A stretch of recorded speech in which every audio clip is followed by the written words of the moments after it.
everybody. Before talk about my topic today, I want to show you I have my International OCD Foundation sweatshirt on, and I have it on because I want to support and kind of let you guys know that the annual OCD conference will be happening in July. And if you go to iocdf.org, you'll be able to get all the information there. It is, I believe, in Denver this time. There's a lot of great resources for families, for people with OCD, for therapists, significant others, kids. So it's a really good event. This year, I will not be there in person, but I will be at the online event in October. Okay, so today what I want to jump in and talk to you guys about is something I'm going to call OCD kind of stories that we tell ourselves. And I'd like to explain it so that hopefully you'll get kind of the principle out of this. So when we think about OCD and having an OCD kind of trigger an episode, let's really think through what happens. So you have a trigger, usually right after a trigger, there's some sort of kind of doubt process that starts. And usually with that doubt process, you also have, feelings of anxiety, discomfort, physiological symptoms like shortness of breath, or maybe your heart's beating fast or your thoughts are racing. And then that leads to also engaging in some compulsive action, whether that's, avoiding something or checking or mentally reviewing, or reassurance seeking, or anything like that. So when we look at kind of this process, the sequence, one of the things that I want to bring our attention to is, what is that process of how we arrive at this conclusion that something might potentially be really bad, or that I might be bad, or that I might be a bad person, or maybe I'm going to lose my mind, or I'm going crazy, or what if I have schizophrenia, or what if I act out impulsively on the thoughts that I'm having, or, do I really recall information correctly? Did this thing really happen? Or, okay, wait a minute, this thing did really happen. Oh my gosh, what does that mean? Did I do things maybe worse than I thought? Or, oh my gosh, did I really make it so bad that now, the people aren't going to want to talk to me? Right. So notice, even as I'm saying those things, and I'm pretty sure a lot of this is relatable, but notice how much of that is something that we're doing in our minds. And it's a process we're starting because we're starting to basically doubt, right? We're doubting our own experience. We're doubting our own senses. We're doubting who we are. And this conversation I'm having with you right now, it really comes from inference-based therapy. And this is a newer cognitive therapy for OCD specifically. And as I'm embarking on learning more about it and using it in my private practice, and also using it for myself in my own life, one thing that I'm learning and kind of seeing is, very truly the fact that, the moment that we have a trigger, we often go in our own minds and we start to tell ourselves a story about what's going on. And the deeper we go into that story, another way I call it is, compulsively, I start to ruminate on things. I start to try to figure things out and analyze. So the more I spend time in that OCD story that I'm now telling myself, the further away I get from actual truth or who I actually know myself to be. And so as I say this, I can imagine that anybody listening might think things like, well, but what about when, my fear did come true and things did happen? Well, we have to step back and unpack this. One of the things through inference-based therapy that is being looked at is not the actual content of your OCD. So it's not all the ways that, you have intrusive thoughts or fears or things that maybe did happen in real life, but it's looking at the process of how you are thinking, the process of how do you go from a trigger to where you end up. And in OCD, quite often this process is so automatic, it happens so fast that we kind of lose touch with things very rapidly. So what you want to be able to do is actually start to relook at everything. And even though maybe there have been real events that took place in your life, but ask yourself a question. Is it not true that the act of living means you will have real life events take place? Is it not true that the act of living means that sometimes you will make mistakes? Sometimes maybe you will get food poisoning. You may have an insect bite. Or maybe, you did spill, some chemical accidentally, and now you have to kind of wipe it and you got a little bit on your skin and they're like, oh, okay. Right. All the stuff that people work so hard to try to, 100% avoid and make sure that this stuff never happens. We kind of lose sight and track of the fact that the act of living, just living, really means that you're going to be surrounded by real life things all the time. And now think about this. People without OCD, how do they get through stuff like this? When you think of all the different things that could potentially be your triggers, when I'm thinking through like somebody with religious OCD, fear of like selling their soul to the devil, or that they did something horrible, or morality, right? That I did something morally wrong or morally bad, or relationship OCD. What if I'm in the wrong relationship? Or, contamination stuff, which is the most popular one that people tend to know about. What if I have some contaminant on me now and I'm going to get, sick and die? Or what if I pass it to other people? Or responsibility OCD, feeling like somehow, the weight is all on your shoulders and you have to now make sure that you do everything kind of really well, and you check everything an exorbitant amount of times because you're trying to make sure that everything is, done right and properly, because, otherwise you'll be responsible for harm to others. Well, and of course, all the other subtypes, somatic OCD, false memory OCD, and so on, existential OCD, sexual intrusive thoughts OCD. So when you think about any topic, right, any ways that OCD manifests, think about though the general common process that's involved.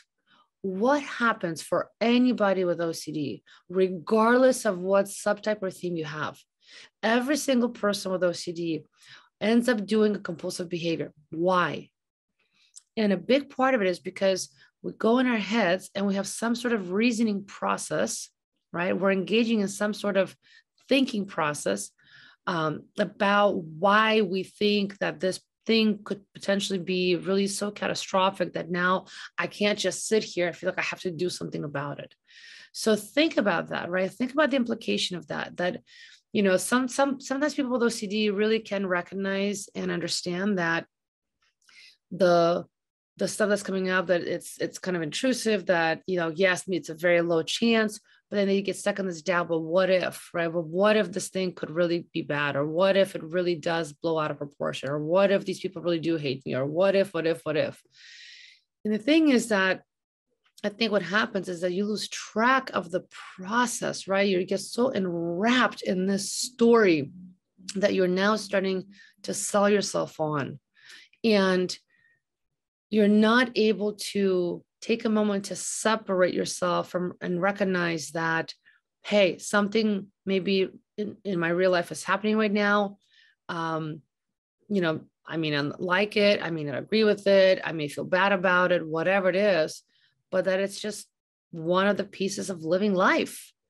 Like sometimes we get food poisoning. Sometimes, we might kind of lose ourselves for a minute in something, and maybe we do say something or do something that somebody else finds offensive or doesn't like or gets mad at or whatever it is. And as much as we all would like to be in this kind of bubble of everything being all nice all the time and everything is all great and nobody ever gets hurt, and the truth is that we all get hurt, we all make mistakes, we all fumble, we all fall. Like that's just literally being a human being. And I think that, if we can kind of step back and again, not get sucked into the actual content, but pull back for a minute and go more meta and look at how is it that you're arriving at these conclusions? How is it you're arriving at these places of doubt? How did you get there? Is it like, and is that thinking really rooted in actual truth and facts based on your senses, based on what you know about yourself, your true self? Is it based on common knowledge that you have, or is it based on some arbitrary facts, on some random past experience that your brain is trying to tie in because your brain is working overtime, trying to figure out a way how to make sense of this, right? And if you really look at this again, a lot of times what I see is that, and even for myself, that sometimes my OCD logic sounds really reasonable. It really does. It sounds really on point. And when I look again, I can start to see that, oh yeah, this actually, no, this isn't actually logical right now. This is not even based on reality. Like, this is based on a lot of hypothetical scenarios, a lot of guesswork that I'm doing, or me trying to pull in some other things from God knows when and go, wait a minute, and I had to kind of stop myself and go, hold on, Christina, like, is this actually what's going on? Or, are you kind of running away with this kind of story that your brain is starting to sell to you, and I'm starting to kind of buy it and buy into it?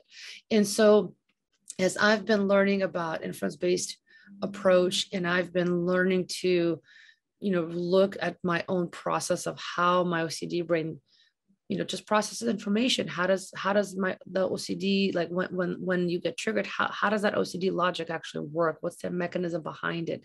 What does it actually sound like? What kind of information is it using to try to kind of make its case, right? So that I can, engage in that compulsion. When I really pull back and I kind of watch this process, and I take some notes and kind of really look at it, I start to see and realize a lot of places where the OCD brain really is not kind of using things that are really rooted in actual reality in the here and now. It's really rooted in a lot of doubt and a lot of kind of catastrophic thinking. It could sound highly reasonable, but really it gets really negatively biased. And suddenly all the brain is looking for is to find any shred of information and every shred of information to pull together to essentially try to prove this point, that this fear, that this thing, that this intrusion that popped in, that it's, probably or most likely true, or it could be true. And, the more that I allow myself to go down that process, the more enwrapped I get in that story, and frankly, start to kind of lose sense of who I know myself to be. And even this weekend, there was a moment where I caught myself getting a little bit triggered, and I felt like just anxiety in my stomach. Like, it was like this weird, like kind of like bubbly up and down feeling, and it really didn't feel good. And then my heart was racing a little bit. But then, I witnessed my brain I saw this process where my mind was starting to look for shreds of information or something that I could, it could latch on to start to spin this tail and essentially pull me deeper into this, doubting process, and start to distrust my own self and distrust what I actually knew in front of me. And I, really caught that and said, whoa, Christina, what are you doing? Like, you're about to go down this rabbit hole and start a lot of kind of mental guesswork about something that you actually don't even really know about. Like, you don't even have information about this. How are you even arriving at this conclusion? Like, is this even really rooted truly in something that's actually happening? Or are you just starting to run away with yourself, right? So being able to catch that and being able to stop and step away from that process and literally tell myself, like, no, I'm not doing that. I'm going to be here right now in this present moment, and let me allow the next moment to unfold in front of me. And as things unfold, we'll see what happens, but I don't have enough information to start to base all of this hypothetical nonsense in my brain. So I literally just went, no, I'm not going to do that, because I recognize that a lot of the stuff my brain was wanting to use as kind of evidence and facts were based on, random stuff from back, in the day from my own life. But it's like, that's not really relevant right now. Like, right now where I'm at and what I'm doing, it's this, and so when I saw that, I was able to create that separation more rapidly, and then everything just cooled down and went on about my day and my evening, and totally fine, had a fine evening. And so, this also loops back to the compulsive rumination ebook that I just published, and the 30-day journal, because it's all of that in there is intended to give you these kind of prompts and guidance to really watch and catch your own self basically in the act, while you're trying to essentially sell yourself on the story about, all the ways that, you know, your brain is going to try to tell you that your OCD fear could potentially be true and right. And, or like a partner, that this partner potentially is a bad partner. And that you lose sight of the fact that you're maybe hyper focusing on just all the negative aspects and you're not seeing positive aspects. Granted, I'm saying that, with one caveat that, relationship you're in generally would be, a good, healthy relationship. We're not talking about relationships where you have very serious concerns and, your foundation is not solid and there's a lot of red flags. We're talking about relationships where generally they're actually good, they're fine, but your OCD can't see that, right? Your OCD brain starts to spin this tale of all the stuff that's bad. And so noticing also kind of that negative bias, as humans, we have negative bias, but how often do we really stop and kind of check ourselves? Like, am I actually focusing on the right target? Or am I letting my brain kind of run away with itself, especially my OCD brain? Because remember, people with that OCD, even if there's real life events that have taken place, or even if they did make mistakes or something did happen that they were, nervous around, usually people kind of reflect on it, they learn from it, and they move on. That's it. They move on. It's done. A person with OCD, we don't move on. We keep replaying this stuff, and it's kind of like this becomes really this like a self-fulfilling prophecy, and it becomes really difficult because we keep badgering ourselves and replaying stuff, and then working so hard to try avoid things, and we again completely start to lose touch with what's actually happening here right now in this moment.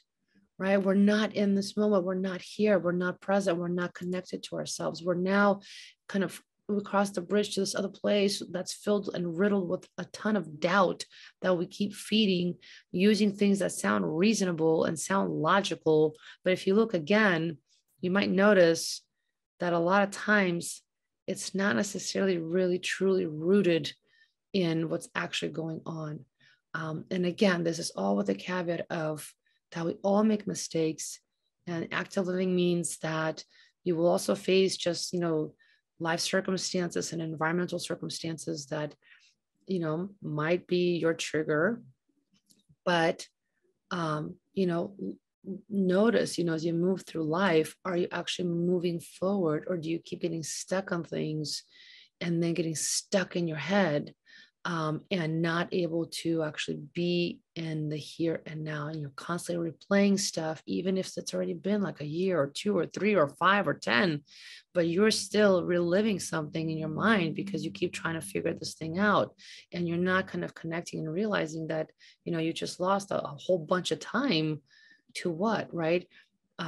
So I invite you to just think about this. I know there could be a lot of questions about this to try to kind of wrap your brain around this and understand, what's a compulsion versus being in your actual life, and how do I do this? And again, this is, new therapy called inference-based therapy. It's a cognitive therapy, more like metacognitive approach for OCD. I am currently going through the training process and working with some modules with some clients. But I do want to put out there this concept that, even when you have any OCD trigger, whether it's an internal feeling state or whether it's a real life event, I invite you to really look at and reflect on what is my process of thinking? How do I arrive to these places? How do I arrive to these conclusions? What is it really based on? Right. So kind of step back from the content of the actual thought and really look at the process. How is it that I go from A to Z?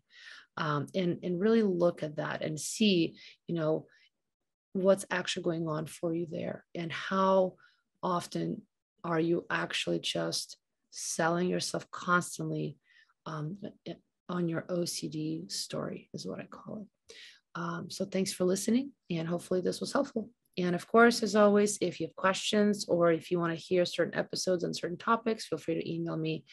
Use the email in the show notes. Okay, bye.